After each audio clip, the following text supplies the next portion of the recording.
Good morning. Oh my gosh, I went to the gym this morning. I feel so good.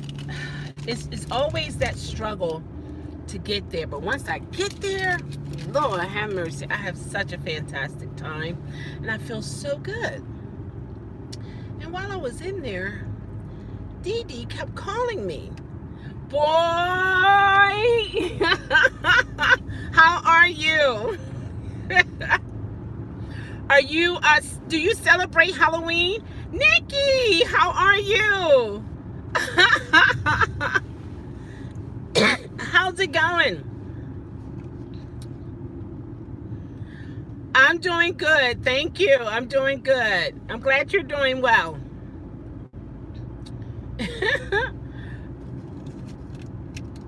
Doing great. Okay, awesome. Bam, I love it. I love it. Yes, absolutely. I think it's further down here. Yeah, I just came from the gym and Dee Dee kept calling me. I was like, why? Why are you calling me? Oh my gosh, congratulations, Nikki. Oh my gosh. So when are you going to actually go on the road? Oh, you're loving it? Oh my God. Bam. I love it. D. Oh my gosh. D. How are you? It's been a long time. Angela, hi. Oh, okay, you say I'm going to celebrate Halloween in games. Okay, okay. Awesome. No, the rate are not improving. We are getting paid less. Yeah, yeah. Maritza, how are you? How are you doing these days? Come on, you can all get around here. Yeah, why are you driving so slow? I have no idea. But it is what it is. Okay.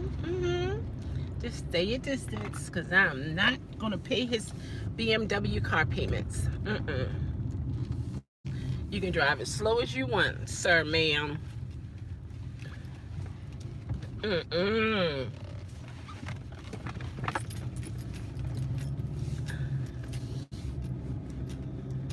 Yeah, but you know what? The history of Halloween is very interesting. It started out being a Christian holiday.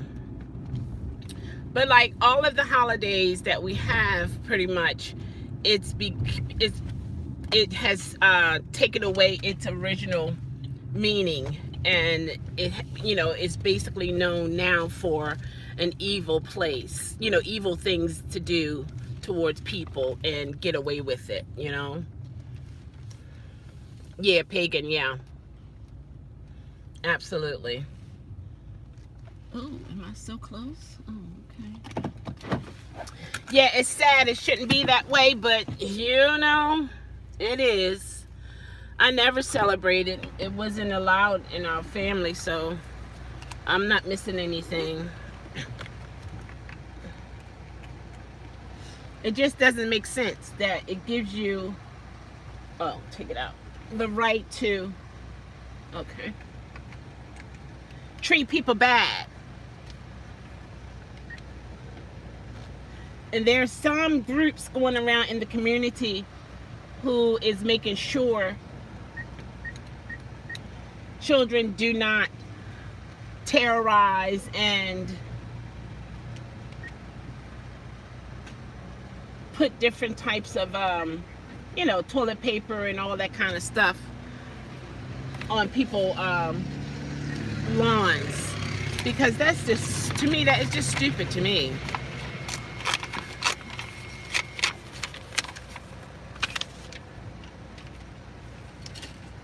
So, I'm not missing it.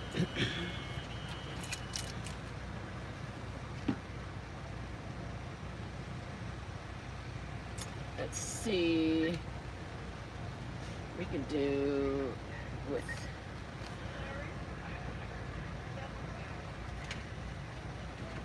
You enjoyed your riders? Oh my gosh, I'm so happy for you. I am extremely happy for you, Nikki.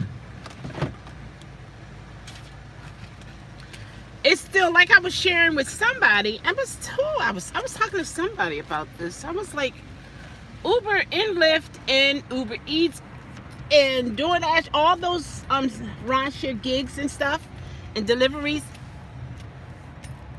Oh, thank you so much, Nikki. I'm glad, you know. And I know there are others as well. You know, it's so many of us out here doing this Uber thing and, you know, talking about it. And yeah, you see the dust on the dashboard. Yeah. And I'm glad, you know, because everybody had their own way of looking at things. And we have choices to listen to whomever, you know. Let me go over here and find a parking spot. I'm not going in that Rainbow. I'm not going in that store. But now for your ratings, what do you think? What's going on with it? What do you think? How? First of all, can it be improved, and what can improve it? Let's open that up. Can it be improved? I'm not going in that store. I'm not going to do it. Can it be improved? And if so, what can we do to improve it? Now, how many of you actually, happy Tuesday, Angela. How many of us actually walk to the door for Uber Eats? Walk to every door to deliver the food?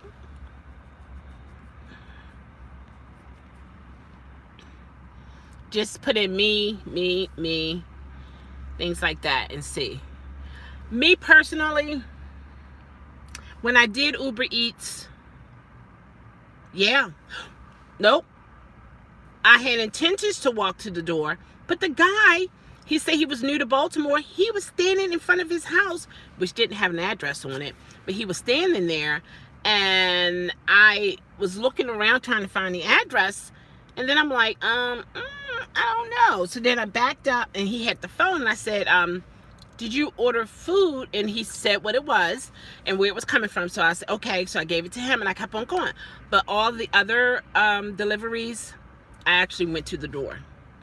I even went to a house in Little Italy here in Baltimore, and the streets are so narrow. It's like parking on left and right. I had to park in the middle of the street, and it was cold, and I put my hazard lights on. People were lined up behind me, beeping their horn because I'm waiting for the customer to come to the door. And I'm like, okay, this is your neighbor. Like, give me a couple seconds here. Your neighbor is ordering, you know, I'm giving your neighbor some food, so let's show some kind of respect. They didn't care if it was a neighbor or not, or they could have been just passing through. That was really, I thought it was really horrible. Cause like, no tip, of course, you know, but I kept on delivering. I even went to a lady house, not a house, it was an apartment complex. Lord have mercy. That was interesting to find, those apartment complexes. And once I got there and I went to her door, I was so happy I did. You know why? She was blind. Nothing was on the app indicating she was blind. All it had was the address and the apartment number, and she was blind. I was like, wow. So I was glad that I did take it in a neutral way and not, you know, like, why can't you come to the door? You know, come to pick your food. This is the apartment complex, you know. But it worked out. So I was really happy about that. Now, as for riding with passengers, I really do believe Uber and Lyft need to get rid of the rating completely. Like, zip zap done, and have a thumbs up and a thumbs down.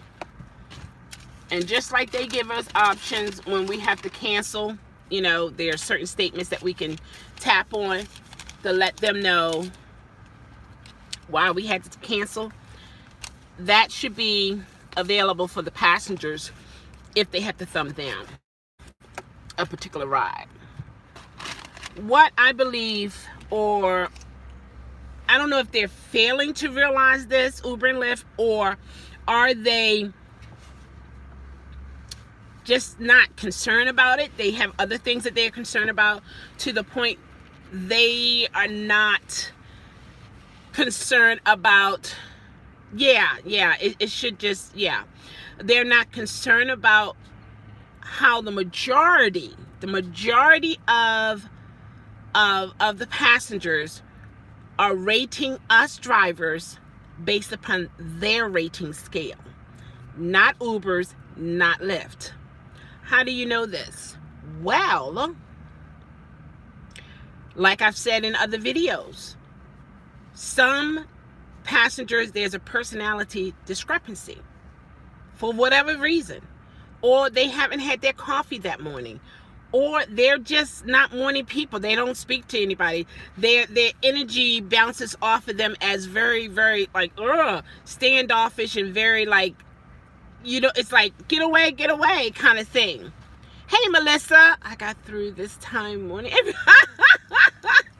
You got through. I'm glad you did. So it's so many different reasons to why passengers rate us, and Uber needs to get rid of it and just do a thumbs up, thumbs down.